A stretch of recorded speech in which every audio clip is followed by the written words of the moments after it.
Checkpoint is presented by GM Pharma, the first international multinational pharmaceutical company in Georgia. GM Pharma, to serve those who need it most. As an executive editor of Forbes Georgia, I'm really happy to present you BMG's big exclusive. CEO of Tata Power, Praveer Sinha, paid a visit to BMG TV right after his meeting with the Prime Minister of Georgia, Irakli Gharibashvili.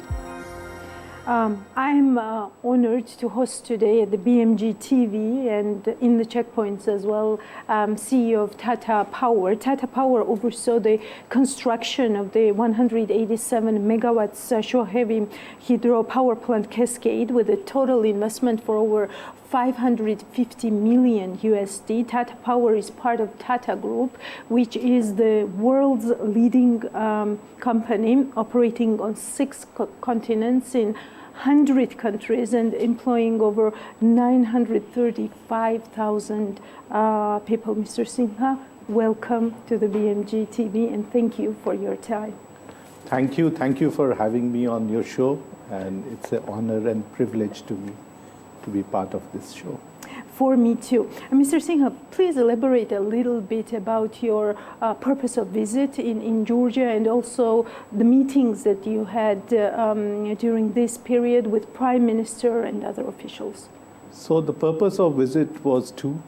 One was to meet the Honorable Prime Minister and thank him for all the support during COVID period. Last 2 years we couldn't come and meet him. But in last 2 years, a lot of things have happened.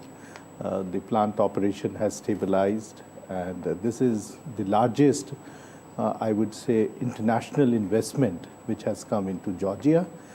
We have one sponsor from Norway, and the second sponsor from India. The debt financing has been done by IFC, EBRD, and Asian Development Bank. So it's truly a global project. It's truly an international project. And I think we owe it to the government of Georgia for the support that they gave us for last 9 years. The Honorable Prime Minister was also the Prime Minister when we did the financial closure in 2015. And we wanted to come and meet him and appraise him of what's happening on the project, how the plant is doing. And right now, most of the power that we produce is supplied in Georgia. Some quantity was exported during summer months to Turkey, and we were exploring that how better we can service the power supply in Georgia in coming years. I mentioned the investment already. It was over 550 million USD. Why did you make the decision of investing in Georgia in 2015, and what has changed over the years in terms of investment climate in Georgia? So what we saw in Georgia was a very good investment climate which was there. And I think globally people were looking at an opportunity to set up a good hydropower plant, green plant. And I think when we saw the opportunity to do this plant, we looked at it that how the international community, especially the lenders, will look at this opportunity, and we got huge amount of support. And I think our decision was the right decision. This is one of the good templates of international cooperation and development that can happen, and how we can collaborate to produce clean and green energy.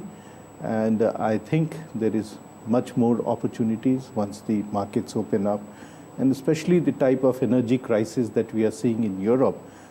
This is a good example that how, if you can plan your things better, how you can meet your power requirement going forward.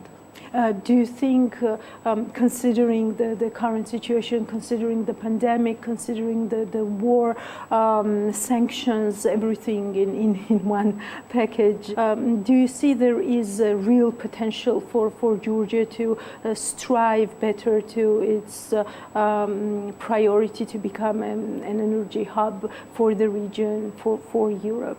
Georgia is blessed with nearly 300 rivers, and very few countries or places in the world will have that sort of natural ability. Secondly, I think there is huge amount of also opportunity of solar and wind in Georgia.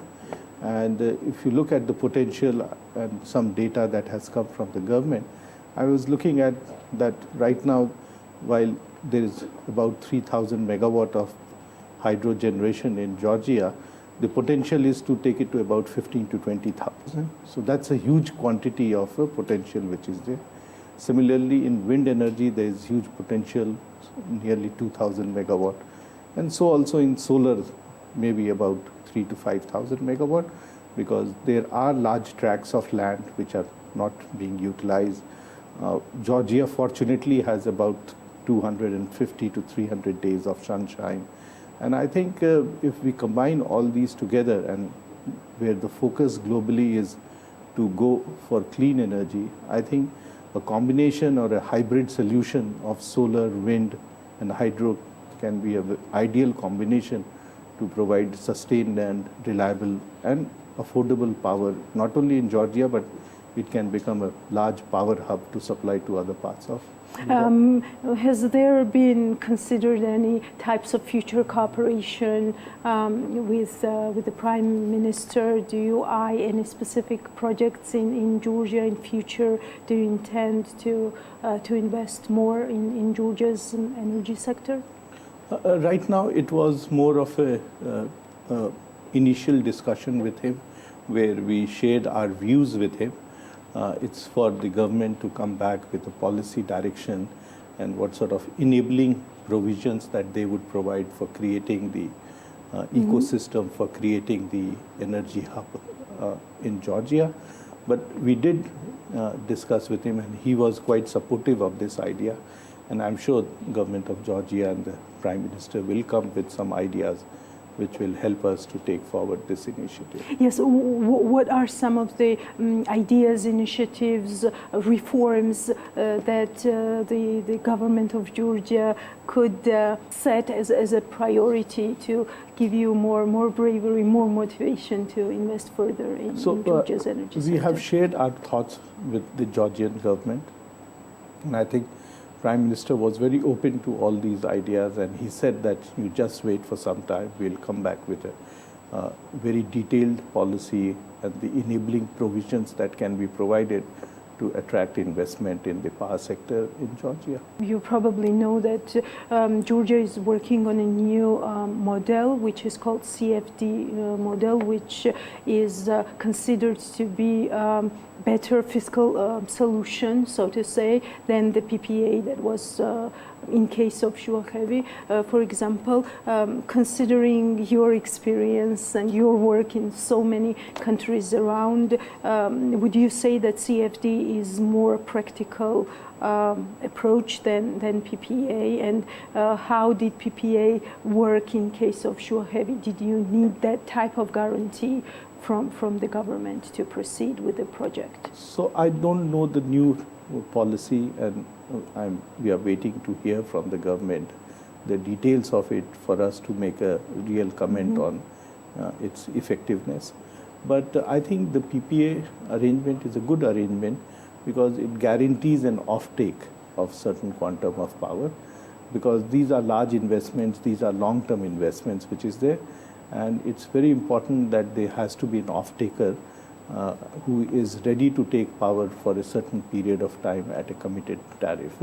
So I think globally also we have seen that the PPAs, long-term PPAs, are very important till such time the market develops, whereby you have a very attractive day-ahead market or a very attractive exchange in which you can sell and buy power.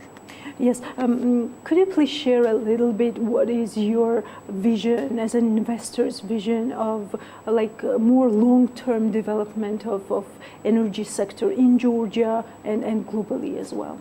So the two models are that you have a take or pay obligation with some government owned entity, so that the off-taker is committing on a certain quantum of supply of power to them with a guaranteed payment mechanism. The other alternative is that you have a very robust market mechanism whereby you can sell power in the exchange, and it has the ability to absorb that quantum of power. Otherwise, power is something which, if not produced, gets wasted. And it's very important that you have an entity or a platform in which you can do a real-time transaction. Considering the scale of your business, like more than 100 countries, 6 continents, how did the pandemic affect Tata Group, and what are some of the lessons that could be learned out of this tough times? So we are a utility, public utility, and as a public utility, it's our responsibility to supply these electricity, whether it is in terms of generating of electricity, transmission and distribution.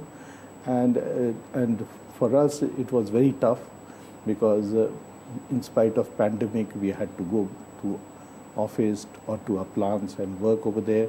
We had to ensure that when people are working from home, they get 24/7 access of electricity, and there cannot be any shortfall in that. So it has been a very tough. But what is also important is that if you have a company, and we are a 107-year-old company, then there is huge amount of diligence, huge amount of resilience in the organization. And the organization DNA is such that even in difficult conditions, people come and work because they consider that as their duty.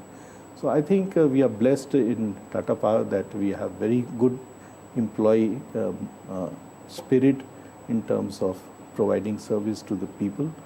And during COVID period, all our offices, all our plants, all our distribution services worked 24/7.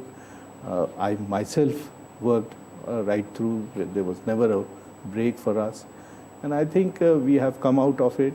It was a very, very tough period where we did lose some of our colleagues and employees. But I think we have come out of it, and I hope the worst is behind us. Looking at the outlooks, what is your sense? Is the uncertainty there, and how does that uncertainty affect investment decisions? Because as you mentioned, these are large-scale investments, and these are like long-term investments. Yeah, but there are certain things which are fundamental for any development. And whether it is the power that is required for industrial purpose, commercial purpose, or even for education, for any development activity, power is a basic requirement for any growth in any country. So I think for us, supplying power and quality power, and especially in today's context where clean energy is a very important focus, climate change is a reality, and it is hitting all of us in the type of weather pattern changes that we are seeing. It's very important for us that we take the right steps and make the power supply not only reliable, but also resilient and secure and affordable for the people. So I think some of the steps that we need to take from a long-term perspective. It should be good for next 50 years, next 100 years. Otherwise, we will again be vulnerable, and we will be moving from one crisis to another. So for us, it's very important that whatever decisions are taken as a country, as corporates, as global citizens, it's in the right direction, and it helps in the growth and sustainable growth for everyone. Do you think the competition has grown globally for FDI, for these sorts of development-oriented investments in the post-pandemic world? Yes, the competition has grown, but also there is going to be certain amount of disruption in the competition and in the services. So some of the businesses which were having large carbon footprint, they will go away, and disruptions will happen in new technologies and new way of producing products and services, including energy. So I think that many more new opportunities are being created, but we need to carry out huge amount of research work. We need to come up with good and smart and long-term solutions. And I think there is huge opportunity globally, because many of the things that we were doing earlier, we need to move away. Good example is mobility. Electric mobility will become a big thing. So we will slowly move away from the ICE engines and move to electric mobility. Similarly, many of the other services that are being provided will undergo transformation. In telecom, from 4G, we will move into 5G and maybe at some stage to 6G. So I think there are a whole lot of changes that will happen, and the world is there for people who can innovate and learn and do new things. In this context of competition, what in your mind makes a marketing story for Georgia globally, for international investors? Like, I don't know, like successful stories, definitely, like Shuachevi, or less successful, let's say, like, for example, Namakhwani and So I think when anyone looks at investment, they are looking for 4 or 5 things. The first is the government stable? How is the governance? How is the legal system? How is the press and media over here? How is the judiciary? Are they taking proactive steps and taking into account the concerns of the people, whether they are investors or normal citizens? And are they being addressed in a fair and reasonable manner? The second is what is the resources available in those countries in terms of natural resources, in terms of people, in terms of what sort of skill sets the people have, what sort of understanding, language they have, and are they able to pick up new things and are able to reskill themselves or enhance their skill sets. The third is, I think, the general business environment, including the financing environment which is available in the country, how the global financing teams, how investors are looking at it in terms of funding such type of investment. And the fourth and the most important thing is that you should be part of the global change that is happening, and you cannot be seen to be isolated from the development agenda which most of the countries in the world are following. A very interesting analysis. How would Georgia score on these 4 pillars that you have just mentioned? The very fact that we came and did the investment many years back. I knew that would be the answer, actually. Because the proof of the pudding is in eating, and we've come and invested, and we are very happy over here, and we feel very proud to be associated in Georgia with the Georgian people, and I'm sure this is a relationship that we will continue. I won't take up a lot of your time, but I've read that you are a regular speaker in various forums in India and abroad, including World Bank, MIT, Rockefeller Foundation. What would be the opening line about Georgia if you were asked to kind of like showcase Georgia as an investment country? It's a beautiful place. People are very good, and I think I enjoy working over here and coming over here. I'm really glad you came to BMG TV. Thank you, sir, for a very interesting interview. Thank you very much. The Checkpoint is presented by GM Pharma, the first international multinational pharmaceutical company in Georgia. GM Pharma, to serve those who need it most.